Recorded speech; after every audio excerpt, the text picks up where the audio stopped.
Hi, I'm Matt Hamilton. Welcome to Age of Abundance. You're probably here because you've sensed a change in the world, a potential shift towards something more, something better.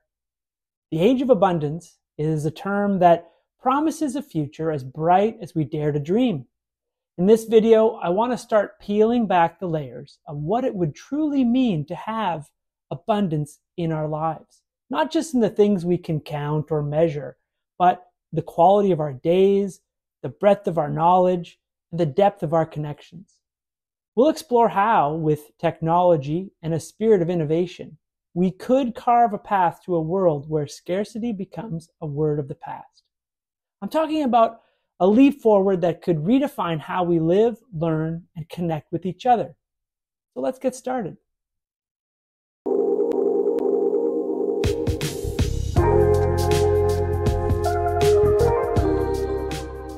So picture this, a world where the necessities of life, the tools for our growth, the means to innovate, they're not just available for the privileged few, but they're actually available to everyone. That's the heart of what I would define as an age of abundance. And I think a shift is already underway, and the potential for it to accelerate is really, really remarkable. We're moving from this historical narrative of scarcity toward a new story where the essentials and a lot more could be plentiful for everyone. And it's not just about having more, but it's also about meaningful access for everyone. Advances in things like technology, renewable energy, artificial intelligence, and biotechnology, like these aren't just buzzwords. They're actually the gears that are turning to reduce things like poverty and uplift global health and really like ultimately enhance the quality of all of our lives. Now, transitioning from scarcity to abundance would be a tangible shift with really profound implications. It'd be about transforming really the fabric of our societies. Think about it. By ensuring access to vital resources, we'd not just reduce poverty, but we really could eliminate it completely. And if global health was no longer a lottery, but actually a guarantee, then we could elevate the well being of humanity as a whole. And this transition would redefine education too. We'd no longer be confined to the four walls of a classroom. The whole world would be our learning space, and knowledge would become this boundless playground. And if we consider the planet sort of as a whole, then I think embracing environmental sustainability, it's not really a choice in the long term. It's actually a necessity. And if we use our resources wisely, then we'd not only preserve and restore the natural environment, but we'd also set the stage for what I think could be a flourishing future. But transitioning also could mean an evolution in our mindset. The shift might stimulate economic growth and spark innovation and grow into industries that we've never even dreamt of, and also create jobs that today might kind of sound like science fiction. But I think what's really maybe remarkable is the social transformation that we could deliver. Imagine if everyone had access to what they needed. They'd have opportunities in education and healthcare. And that would be a social equity really in action and could level the playing field so that everybody can play the game. And amidst all that profound change, you'd have this huge change in society. We could see values shifting towards sustainability and well-being for all. And it wouldn't be just about surviving anymore. It might be more about thriving collectively with the well-being of all of our communities and our planet at heart. But I'd love to hear your thoughts on this. What changes do you see or hope to see as we move from scarcity to abundance? Let's get the conversation started in the comments below. Okay, so let's take a step back for a minute and just think about the whole canvas of history. For the longest time, human story has been one of scarcity. Resources like food and water and energy, they weren't just scarce. They were the grounds for competition and conflict. Our technological reach has been limited too. It was like trying to paint with a half dry brush, and the results, they're often incomplete. Our productivity in farming, manufacturing, and beyond has really faced ceilings that we couldn't break throughout history. And our economies have really been built on the principle of that value comes from rarity. So a scarcity mindset, you could say, is really wrapped around our cultures, and it's been mirrored in how we've accessed, or many of us haven't accessed, education and healthcare and things like that. And the disparities, they've been mountains really that most people couldn't climb. And the truth is, it's probably still like that today for billions of people around the world in developing, but even in pockets of the developed world. Also, environmental degradation has become this byproduct, this pursuit of more, and it's often come at the cost of like environmental health, but also our own. But that's the world of scarcity, and I really do hope that this is a world that we're ready to transform, and I think that's maybe where we're headed. I think we're at the dawn of something new and something a lot more vibrant. Technological advancements, like they're acting like the keys that are unlocking the doors to efficiency and sustainability. We see this in renewable energies like solar and wind and battery storage. These are offering this abundant clean energy and reducing reliance on things like finite fossil fuels. There's also this digital revolution, and it's already reshaped how we learn and connect with each other. Information, educational resources, they're not hidden away anymore in these ivory towers that we once created. Healthcare too, it's something that's being reimagined. We see innovations like telemedicine and biotech that are reaching across the divide and really bringing a lot of hope to everybody, even in the farthest corners of the earth. And economic models too are slowly being woven, focusing more and more on shared cycles of prosperity instead of competition. Well, maybe not so much, but that's starting to happen.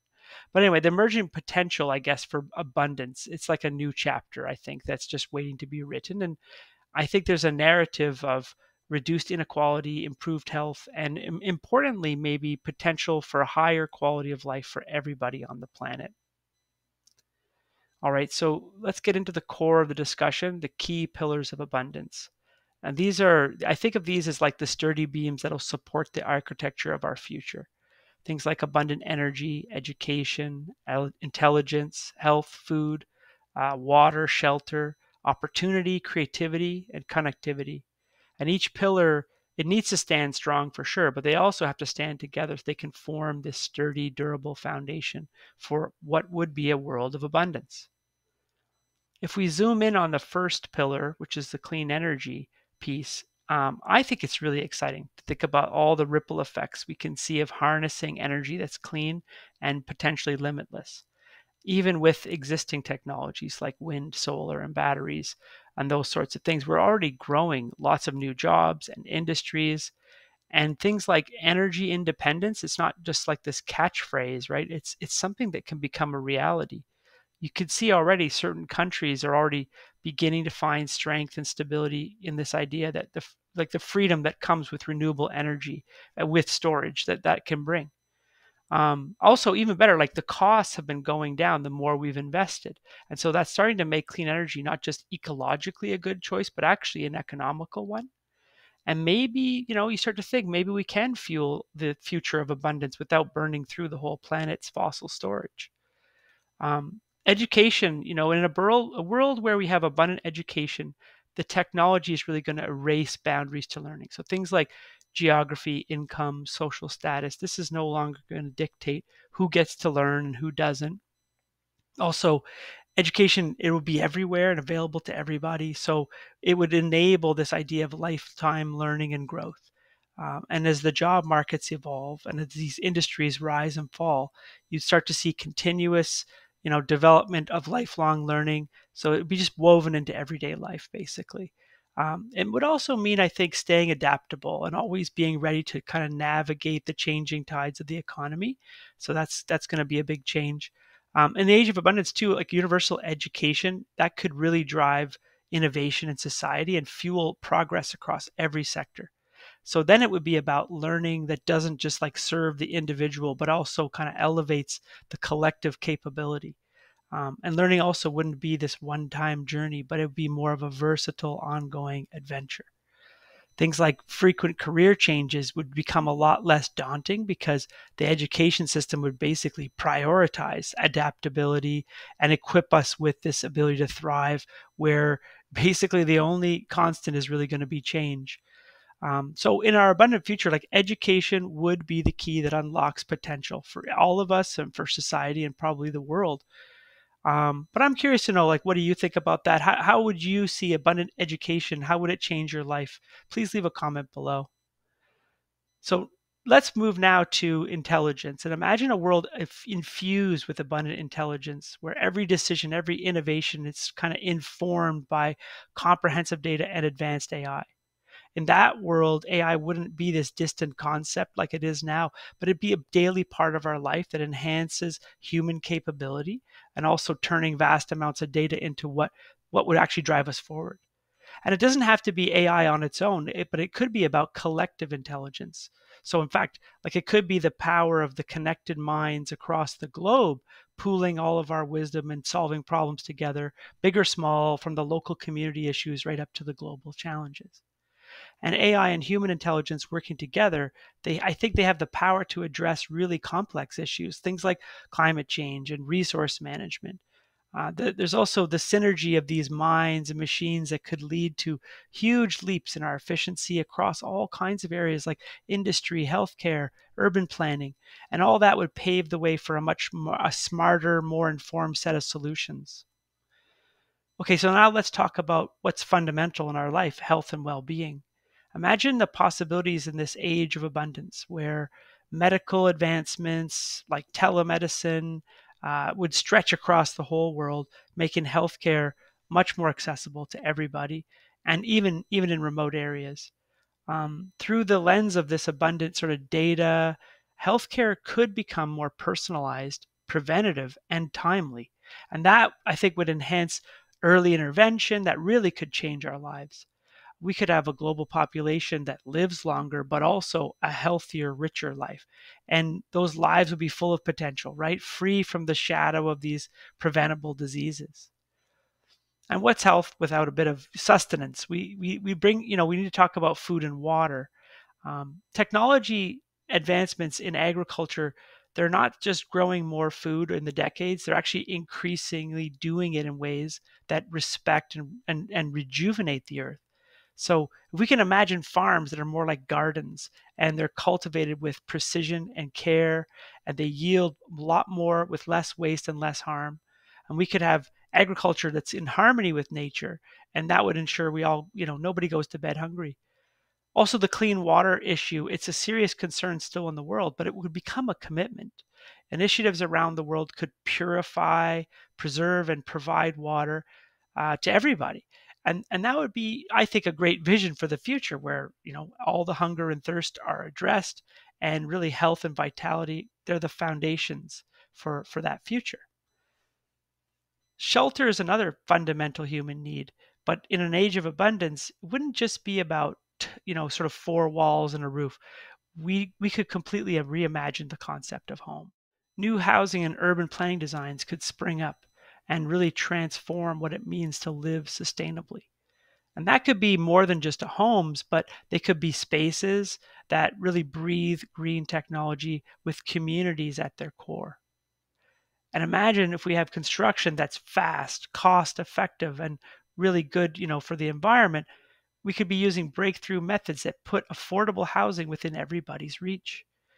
And in our cities, we could grow beyond the, just planting trees, but we really could start to cultivate better communities, green spaces, urban farms, and designs that prioritize our well-being. That all could be part of this abundant shelter. And it'd be about creating environments where people can thrive together instead of just existing apart. And as we build these homes, we also start to create new opportunities through economic empowerment. It could be more than just making a living, but actually making a life. And if we picture a world, right, that's brimming with opportunity and economic empowerment for everybody, in that world, our economy would really have evolved. It'd be built on inclusivity, fueling job creation, sustainable growth that reaches every part of society. Imagine the burst of innovation, such as advanced technologies and new sectors as they arise. That would offer a lot of new career opportunities to people and really empower them. Also, by ensuring if we have fair access to resources, then education and jobs also, we could sow these seeds for more prosperity for everybody. And the cornerstone of all of that could be a strategies that lift up marginalized groups of people, getting them financial stability and more that freedom that comes from independence.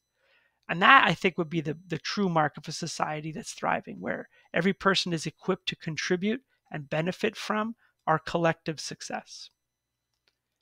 Okay, so now let's consider the world of creativity and culture.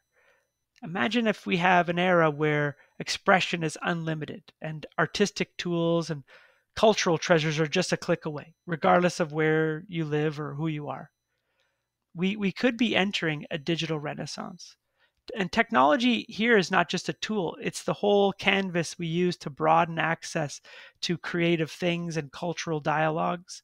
It could be a global creative exchange in the end where ideas, are exchanged throughout the cloud.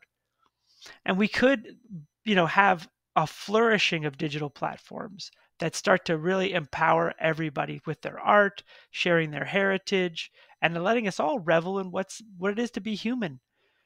In that world, the only limit to creation would be the scope of your imagination.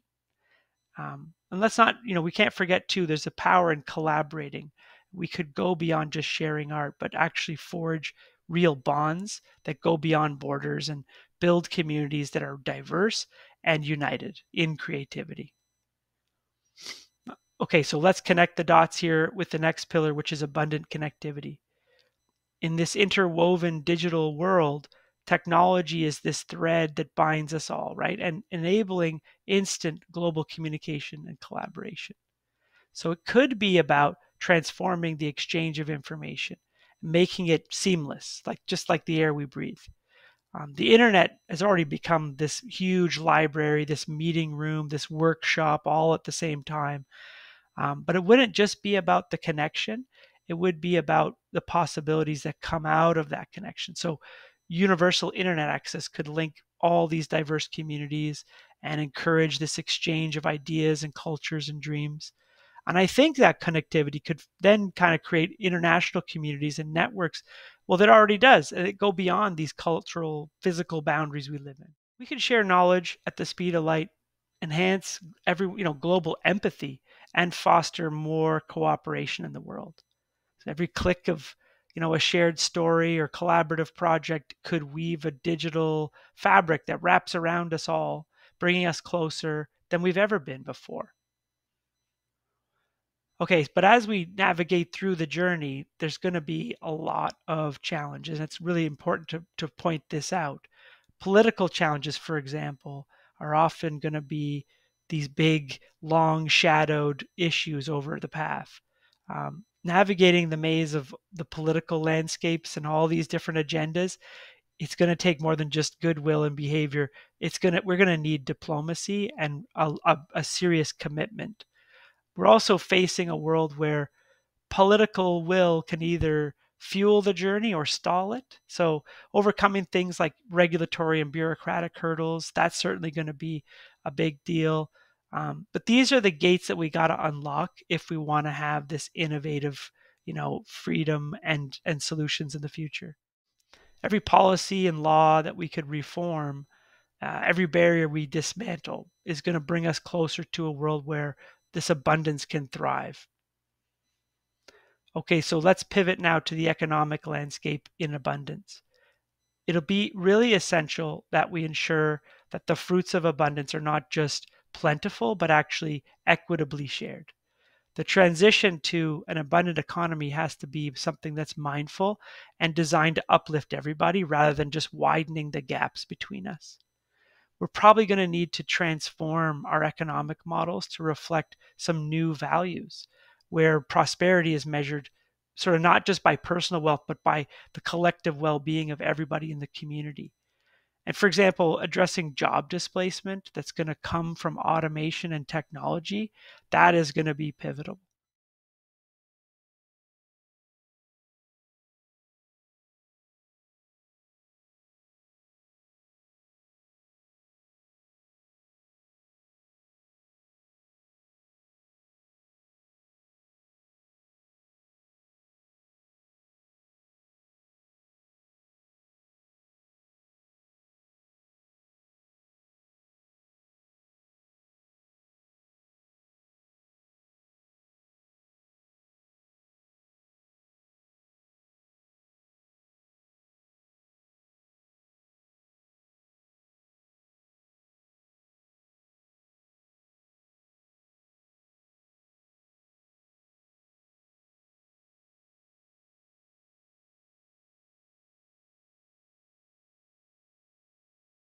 Can we craft a world where technology and it enhances our lives without compromising our ethics? Let me know what you think about that in the comments below. This brings us to another cornerstone of the journey, equitable distribution. In an age of abundance, I think it'll be really important that the riches of innovation and opportunities are not like hoarded, but shared equitably. I think we can achieve a world where everybody has access to the resources they need to thrive, whether that's clean energy or education or healthcare. I don't think this is a crazy dream. I do think it's a potential reality we can build. But to achieve it, we will need to implement policies and systems that ensure equitable access to opportunities and fair distribution of things like essential goods and services. So to me, this means creating a level playing field where everybody, regardless of their background, has a stake in the future. And it is up to us to demand and drive these kinds of changes. So if we can ensure that abundance doesn't become just another layer of privilege in the world, then we can create a more inclusive world where prosperity is a shared norm and not some exception. Our commitment to the environment and sustainability has to become a lot stronger as well. It's really critical that the pursuit of abundance doesn't compromise the world that sustains us. I think that goes without saying. So if we can imagine our advancements in clean tech and biotech and stuff like that, not only powering our homes, but also restoring our environment, I think that's something. We can develop tools and know-how, the things we need to promote sustainable practices that will ensure long-term ecological health on the planet. And it goes a lot beyond conservation into rejuvenation. If we integrate sustainable tech into everything we do, then we can avoid environmental degradation, but also actively improve our surroundings. So as we think about the future, the long-term viability of our actions also has to come into focus. It can't just be about the benefits that we see today, but also how our choices will resonate throughout the decades and into the future. Planning for that future it's a delicate balance. It needs innovation and foresight, but also responsibility. We need to ensure that the solutions we embrace are not just effective, but also adaptable to any challenges that the future might hold. And we also need to build systems that are robust to withstand the test of time, but also flexible to evolve with all the changes that we're going to see. And it means also nurturing innovations that consider not just like the immediate gains, but also the enduring welfare of all of us and the planet. I want us to be the architects of a future that values persistence as much as progress. That way, we can be more sure that an age of abundance is not just a brief chapter in human history, but it's actually a lasting legacy that enriches every life that it touches. Thanks for joining me today. If you've been inspired by what you've seen and heard, I encourage you to think about how you could bring a little more abundance into your own life and into the lives of those around you. Maybe it's by learning something new or sharing resources or engaging more in your community. And please don't forget to like, share, and subscribe if you want to see more videos like this. You can share your thoughts and ideas in the comments below. What does abundance mean to you? How do you see yourself contributing to this age of possibilities? Is my take on things too optimistic? I hope we can see this conversation going forward and build a community that believes in the power of abundance. Thanks for watching. I hope to see you again soon.